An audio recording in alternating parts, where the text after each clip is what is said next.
Pongal செய்யறதுதாங்க easy. சாப்பிடுங்க. இல்ல ரமணி, இது பொங்கல் வேண்டாம். இது ஆம்பளைங்களுக்கு டேஞ்சரஸ். டேஞ்சரஸா? ஆமா, எஸ்பெஷலி ஆபீஸ் போற நேரத்துல ரொம்ப டேஞ்சரஸ். பொங்கல்ல என்ன டேஞ்சர்? இல்ல அப்படிதான் வேண்டாம். உட்காருங்க. காலங்காத்தால எழுந்து கஷ்டப்பட்டு பொங்கல் செஞ்சிருக்கேன். யாருக்காக? உங்களுக்கு தானே. சாப்பிடுங்க.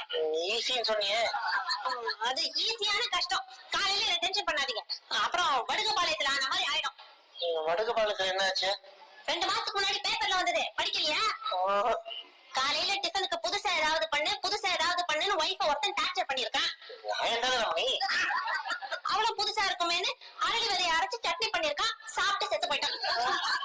இருங்க, சட்னி எடுத்துக்கிறேன். நீங்க உங்க பக்க பிரகாரம் சொல்லுங்க, அது பிரகாரம் நான் செய்யறேன். Very good. இங்க வா சொல்றேன். கேட்டு வச்சு ஆணி எடுத்து மாதிரி உட்கார். எப்படி செய்யணும் தெரியுமா?